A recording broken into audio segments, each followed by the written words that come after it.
Folks, your eyes do not deceive you. This is, in fact, a Yami Noob video. You didn't click on some random guy's video. I am on an adventure bike, and it is my adventure bike, and I can't believe that I'm a frickin' adventure bike guy. I feel like in motorcycling, you either die a street squid or you live long enough to become this. Motorcycling's ultimate form in the 2020s. What's up, everybody? Today I'm going to talk you through how I just can't believe I turned into an adventure guy, and how it's actually not that, I guess, like, unpredictable. If you've been following the channel closely, if you've seen what I actually like to do with motorcycling, you'll come to understand that what I post on YouTube is actually very different than the type of motorcycling I really enjoy. So let's take it all the way back to 2018, okay, 6 years ago. I was just getting back into riding on the street, coming back from my very gnarly accident that I had in 2017, and I thought to myself, you know, I don't really think I want to do the whole super sport on the street thing anymore. I'd already pretty much committed to, you know, riding sport bikes on track. And I was like, all right, so if I'm going to ride sport bikes on track, I think I want something comfortable and torquey and fun for the street. I didn't quite know what that was at the time in 2018. And so, you know, I'd always really enjoyed the Scrambler line from Ducati. I test rode one in 2016, a long time ago, and it never left me. And then when they launched the Desert Sled with the retro colorway, I was like, ooh, that is a really, really cool bike, and I gotta have it. And I thought it was really interesting, the fact that it was slightly more off-road capable. And I was like, oh, that could be kind of fun, just like tool around off-road a little bit with the bike. I had no idea that such a heavy motorcycle would make it much more difficult to ride off-road, right? So I was kind of like, all right, let's just see what happens type of thing, you know? So 2019 comes around, and I had bought my Daytona 675 for the track. I wasn't really doing any street sport stuff anymore at that point already. And I had the Desert Sled. I got the Desert Sled over 5 years ago now, and that was my street bike. And it's pretty much been my only street bike of my personal garage stable for a long time. And the reason I say that is because, yes, I've owned a Turbo Hayabusa and an H2 and all these crazy fast motorcycles, but really it's for the YouTube channel. I know that might be disappointing to some of you that think that I'm just like this insane speed demon type of thing, but honestly, I was never really that. I mean, I rode the Turbo Hayabusa like once a month, and it was, you know, for a video usually. I rarely rode it for my own fun. The vast majority of the street riding that I did for fun was just kind of tooling around with the Desert Sled for years. That's all I ever really did. I often would go off-road, and I was doing track days and racing like crazy. That was really my main focus. And I kind of knew, like in the back of my mind, once I got the Desert Sled and I started looking into the specifications of other motorcycles more, I was like, okay, I'm either going to go lighter weight, more off-road capable, which I did do. I got a WR250R and then ultimately a Husqvarna FE501S. And I was like, I'm either going to do that, or I'm going to go further into the adventure category and get something that's a little more touring capable, a 21-inch wheel, proper setup. But I didn't like how big a lot of the motorcycles were at the time, back in 2019 and 2020, before we really had the introduction of this explosion of the middleweight adventure category. Fast forward to 2021, and I got invited to go out to Sardinia to do the launch, the official global launch of the Touareg 660. I have that video up on the channel. You guys can go and check that out. I did this really comprehensive, you know, voiceover style video where I detailed the bike and talked about it a little bit. And I walked away from that review kind of being like, damn it, the Touareg is pretty much my perfect motorcycle. And it's always been on my list of like, okay, if I ever go down this like proper dad bike touring route, the Touareg kind of has to be the bike I get. Like, I don't see another motorcycle other than maybe the Tenere 700 that would fit. But the cool thing about the Touareg to me was the fact that it is, you know, like just a little bit more technologically capable than the Tenere 700. It has tubeless wheel and tire, which is super important to me as a primary street rider. You know, I get that, you know, with tubes and more aggressive knobs and going crazy, but like if I'm gonna ride off-road, I'm just gonna take a lighter weight bike. I've never really, you know, other than an occasional scramble here and there, wasn't really that interested in taking a big adventure bike off-road. And where these bikes excel is their all-day comfort. This is a way larger motorcycle than my Desert Sled. It's a larger bike than any other bike that I've really owned. And this thing is just really, really interesting, you know? Like, it's so cool to use this motorcycle out in the street and just have some fun with it. Because despite it being large and in charge, right? Like, it's a pretty big motorcycle. It still somehow feels small and flickable and playful. And that's what I really liked about it when I test rode it in Sardinia, is that, you know, on a bunch of twisty roads, you know, it's not a sport bike, but boy, it's still got Aprilia sport DNA in it, that's for sure. It's got a lot of sporting DNA in it. And, you know, after you've ridden so many different motorcycles, I think a lot of people, they joke like, oh, he's going to get a cruiser, he's going to just quit on all the sport bike stuff. And again, like, I kind of quit on the sport bike stuff like 6 years ago. I just didn't really publicize it that much. And granted, that's still my forte with motorcycling because I have so much track day experience and racing experience, and I understand that category really well, having bought so many motorcycles in the beginner and intermediate category, and even the expert level category for sport motorcycles, right? I've owned so many hyper naked bikes, ZH2, Street Fighter V4S, R1s, S1000 RRs, Ducati V4Rs. Like, I've owned so many of those bikes. But again, they were in the capacity of running a YouTube channel that's based around motorcycles, because really, gun to my head, this is the bike that I want, you know? This is the bike that I look for, because it does everything I need it to do for a street bike. It's got this really willing little parallel twin that's just a ton of fun, and you can just send it over bumps, you don't even care. And that's what makes street riding a big adventure bike fun. You know, you can go and chuck it down some absolutely ridiculous, you know, potholes and stuff, and you won't even care. You won't even really notice, honestly. That's what's so cool about these bikes. And at the stage that I'm at with motorcycling, when I ride on the street, I'm not really even seeking maximum performance. That's like super secondary to what I'm looking for in the whole experience, honestly. It really is. I'm really not that concerned when I'm riding on street nowadays with performance. I don't really care. I've told you guys for a long time, like, about 100 horsepower is about as much as I'd want in a street going motorcycle. And it's why the MT-09 SP was super interesting to me, because I was like, well, if I didn't want a track bike and I just wanted an everyday bike, like, that's kind of a do everything motorcycle, and it's really, really good for that. But I can always make room for a dedicated track bike in the garage.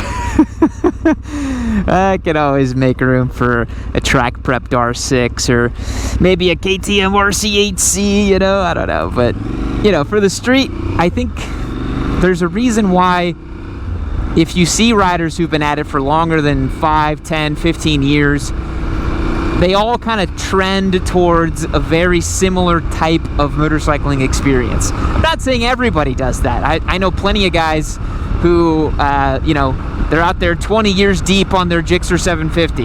That's cool, you know, that's great, good for you.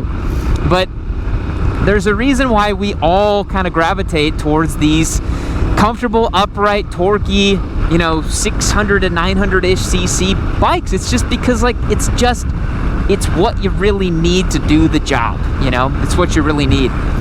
And look, I know you guys saw in my review video of this motorcycle that this motorcycle did come about as a collaboration between me and Piaggio Group, and so this motorcycle was gifted to me. I did pay tax on it, unfortunately. It wasn't completely free. I couldn't ask for Aprilia to pay the taxes on it too, but they did gift this motorcycle to me. But it was a bike that I wanted to buy. I actually inquired about buying one like several times here local in AF1. I talked to Eurocycles about it. It was always a bike that I was like, what if, you know, what if I could just do it? And one of the big reasons I never ended up pulling the trigger was because I was like, well, the desert sled does about what I need a Touareg to do, and it's not a big deal. I don't think I need a dedicated, adventure experience over the Scrambler. But it's been really interesting riding this bike around, and I'm going to make a whole dedicated video comparing and talking about the two experiences. But it's quite different to the sled in what it can do and what it's designed to do. Although I've turned my desert sled into a makeshift ADV bike, this thing built from the factory is very much designed to do the long distance travel enduro thing. It's really funny, like, being here, because it just took me like many years to just admit to myself that it's what I actually wanted with motorcycling. But you can go and take the squid out of the sport bike, you put the squid on the adventure bike, and similar things will happen.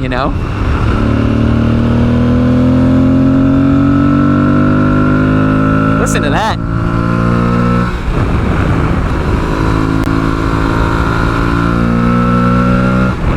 You can ride this bike plenty fast. It puts a big smile on my face. What a great motor. I always thought that about this thing. I was like, man, this thing's got a great engine, because I love the RS660 and the Tuono 660, and this is just like perfectly tuned in this platform. This is a Kawasaki Ninja 500 SE, and it could be yours if you become a member over on yammynoob.co. I give away motorcycles all the time. I've given away over 53 bikes at this point, valued at well over $500,000. We've done top of the line bikes, beginner bikes, crazy scramblers, all kinds of things in between, and this new Ninja 500 SE is the new bike we have to give away. Become a member over at yammynoob.co and rack up your chances to win this motorcycle. It could end up in your driveway. What I find really interesting about this platform, again, it's a very large motorcycle. Funny story, when I brought it home, the first thing my wife said, because I parked it next to the sled, she just goes, "Jesus Christ, it's huge." And I was like, hey, listen, you got to take me out to dinner first or talk to me like that. But it is a very substantial motorcycle, even compared to the desert sled, which is already a pretty big bike. And the weird thing is, when you ride it, it doesn't feel that big. Which also could be a statement that you could use maybe after a nice meal with somebody. But yeah, it doesn't really feel like a big, heavy bike. I test rode the GS 1300 not too long ago, the R1300 GS if you want to be pedantic about it, and that just felt like the big battle-toed battle tank thing. So did the Tracer 9 GT. I really feel like those motorcycles, with their excessively large gas tanks and over 500-pound curb weight, the battle tank feeling starts to creep up more and more. Once you start talking 560, 580, 600 pounds, you're like, yeah, that's a stupid battle tank motorcycle. And I've realized that for me, I never wanted one of those. I never wanted a battle tank bike, and I don't think I ever will. I really don't. I do not like the big, fat, heavy motorcycle experience. I really enjoy something that's a little more playful, light on its feet, agile, and just, it's just more fun to ride a lighter weight motorcycle. It's not fun to ride something that weighs 600 pounds. And people can at me all they want about how their Goldwing is so much fun in the twisties, and they just really enjoy their bike so much, and this and that. But a lightweight bike is always going to be more fun.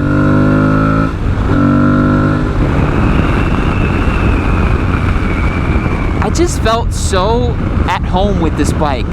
I remember when I test rode it on the press launch, pretty much immediately, I just remember feeling like this bike was built around me, It's about as big as I would want a motorcycle to be. Man, that is fun.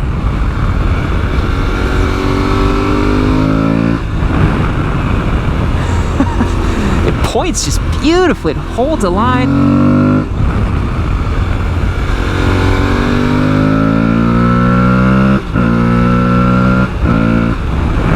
Just really beautiful the way that it handles. So for me, for an ADV, it still has like fun flickable chops, right? Like it's still pretty fun on road. It's not like you just have to slap it up on the highway or ride it off road to think, okay, yeah, like I understand what this motorcycle's going for. And you guys did see in my review video, I kind of walked through all the, let's go wide open, baby. All of the changes I'm gonna make to this model to kind of fit my style. Man, this thing's great. It's rowdy. Gonna make a lot of changes to this thing to fit my style, fit my vibe. If y'all want to see any specific changes, let me know and we may be able to make that happen. But I just want to dial it in for how I like to ride.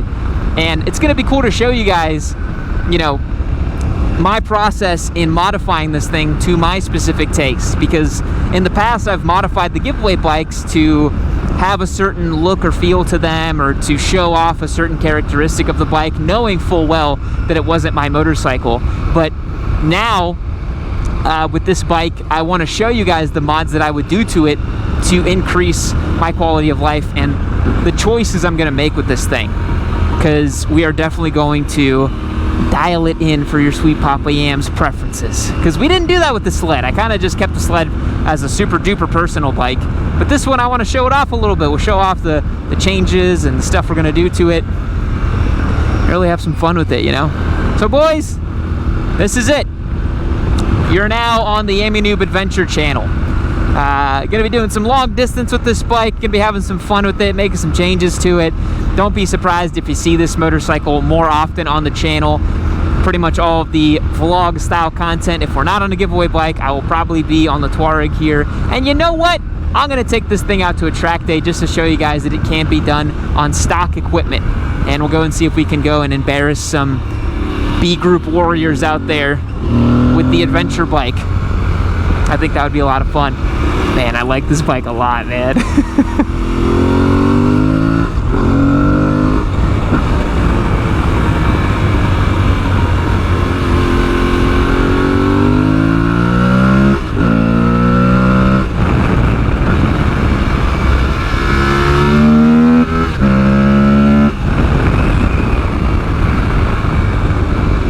Yeah, you get to use pretty much all of it. That's a lot of fun. Well boys, I hope you enjoyed today's quick little vlog. Just having some fun on the Touareg. Tune in for more videos in the future. Let me know in the comments what you think about Papa Yam becoming an ADV guy. If you made it all the way to the end, drop me a little squid emoticon down there in the comments for me, just so I know you made it to the end. We'll catch you guys in the next one. See you later, baby.